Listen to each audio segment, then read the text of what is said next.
Alright, gentlemen, doing something a little bit different today. I'm going to get a truck. Probably the last thing I need to do is go get another vehicle, but I won it on an auction. So it's a 2009. Some of you guys saw it already on the Facebook page, but I ended up winning a 2009 Silverado for like 4,600 bucks. It says it's not running in the description. It doesn't say anything else about it. So 200,000 miles, body interior is clean, but this could be a simple fix. So I got a bunch of tools with me, just basic stuff like 8, 10, 13, 15 mil wrenches and ratchets, and I brought HP tuners, digital multimeter, small impact, and just kind of putz around with it and try to figure out what is wrong with it and if I can drive it onto a trailer at all. It says not running, so it could be like a fuel pump or something too. I don't know. No idea, so going to be a little bit of a game, and we'll try to figure out what it is. Okay, so update number 1. Just went in and paid for the truck, got the title and everything and the key, and then first thing I did was take the laptop with HP tuners and plug it in and look at it. And I logged the control module voltage to see where the voltage was at, and it was at 9 volts, and checked the battery with the multimeter, and it was at 10.1. So I don't have a set of jumper cables in this truck for some reason right now, so I'm going to a Walmart to get a set of jumper cables, and then we'll try to jump it and see what it does. Because I turn the key forward, dash lights up, but it just clicks, so it's like a dead battery right now. Alright guys, not a very exciting or eventful video, but I got the truck behind me, ended up getting it on a dolly. So what I found was, like, I tried the voltage, got some jumper cables, put the jumper cables on, voltage was decent then, and it still would just click every time I would try to start it.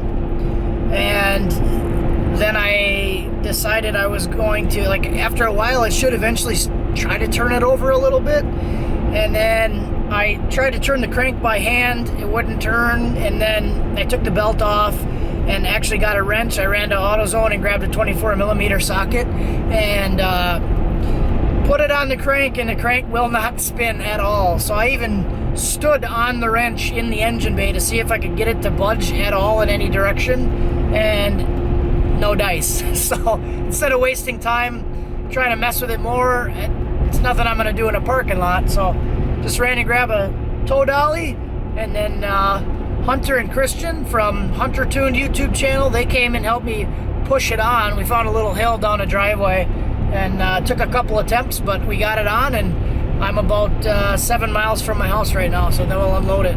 Okay boys, so here's the new Rado. It's actually pretty nice on the inside. Oh, damn kids locked it. Dang darn kids.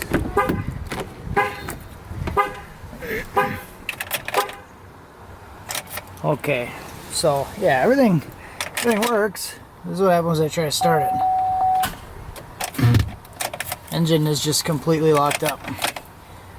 So, but I mean, interior is clean. There's no rips or anything.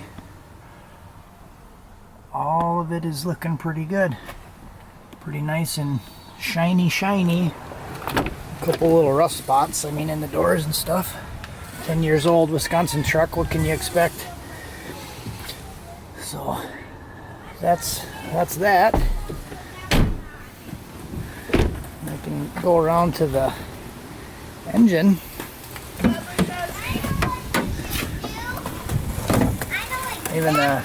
Even engine bay and everything is really nice and clean. So not a whole lot of garbage in here, except the engine that doesn't work. So we'll have to get it out, get a new one in. It does have a Fram oil filter. I don't know if you'll be able to see it, but the filter looks like it's brand new. So my thought on it is it was starting to have like a low oil pressure issue or something going on, where they put a fresh filter and new oil in it, because the oil looks pretty clean. Oil doesn't really look that bad or that.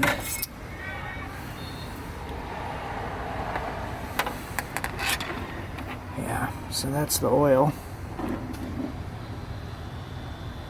Oil looks like it's pretty clean, pretty fresh. So my thought is that they were starting to have a problem with it, low oil pressure or something going wrong, and put fresh oil and a new filter on it trying to fix it, and then it just locked up.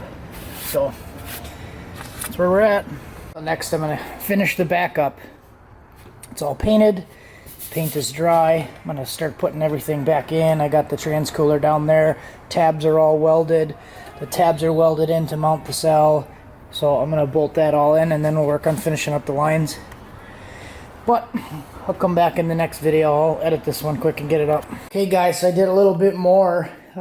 Decided to record a little bit too, because I wanted to show you what I've been working on. So it's a few hours later.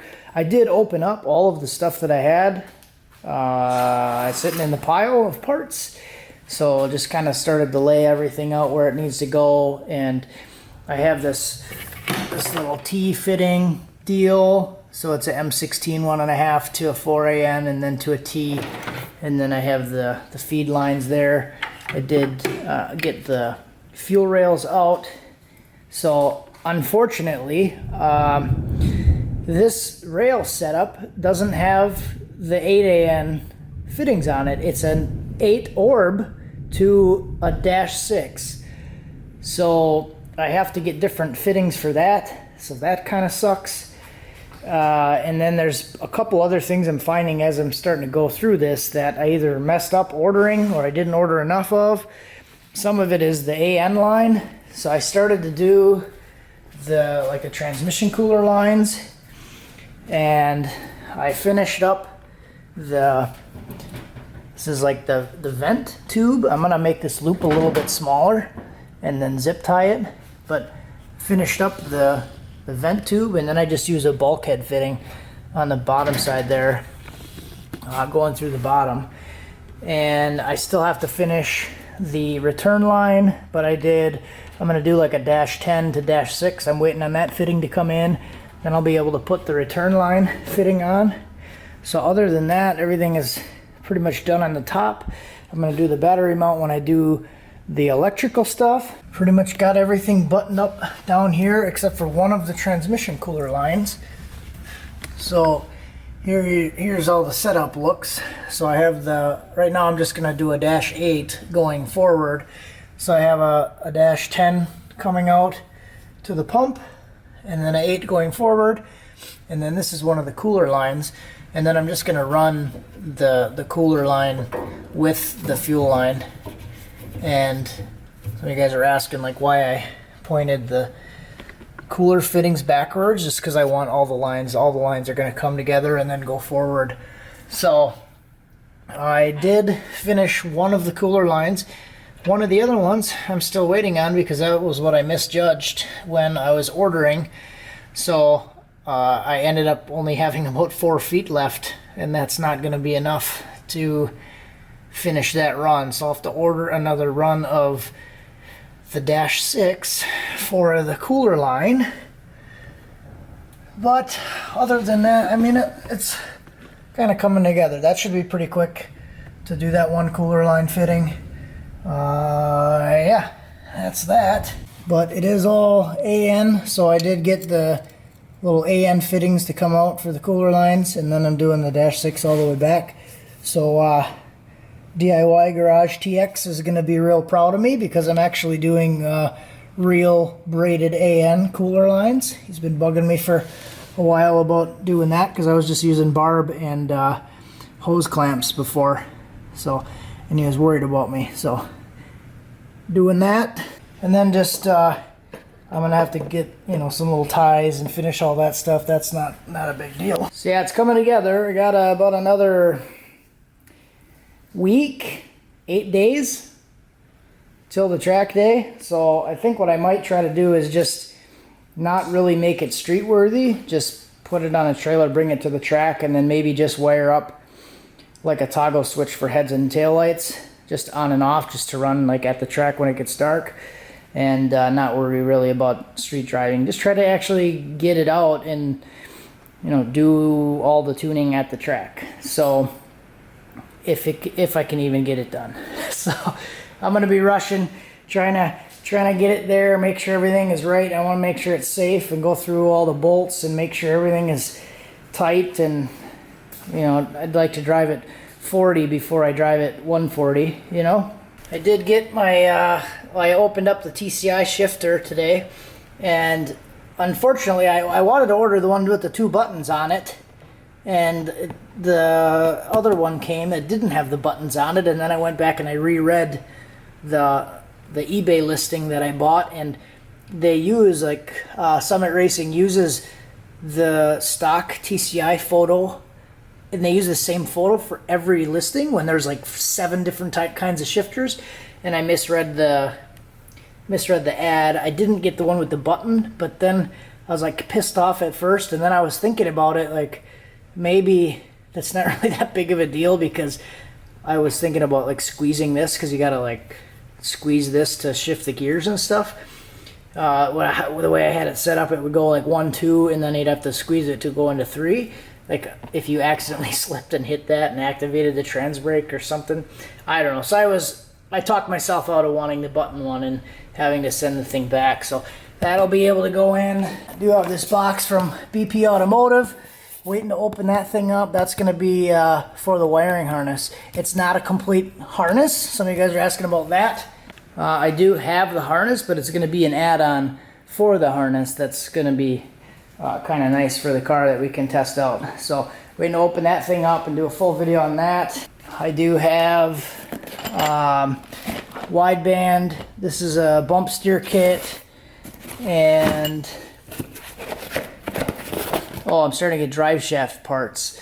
So I got the slip yoke, and I have the rear yoke, the flange yoke for the rear. So I have this. I gotta get the U-joints, and then I'll be able to take these in and get the drive shaft made. I just threw this in the car. I had my son throw this in there. I got the 5-point harness. So it's gonna be the 5-point harness with the wraparound style for the bar, and then the seat rails are still inside there, so those will be pretty easy to bolt in. So just kind of getting everything situated into place. And yeah, I'm gonna try to do like another solid, 12-14 hours on it tomorrow. I did putz around a lot with that truck today. That was, I don't know, probably 5-6 hours I was dealing with that truck today. So didn't really get a whole lot of time today, but we got some stuff done. I'll quit rambling now. It's coming together. Oh, my son put these bolts on, or the nuts on. I had the bolts there, but he came out and he asked if there's anything he could do to help me, so I had him put these nuts and washers on and tighten that down, so the radiator's all bolted into place. So that's awesome that he's like asking me what to do, and I can just tell him, give him a task, and start small. So all right guys, thanks for watching, have a good one.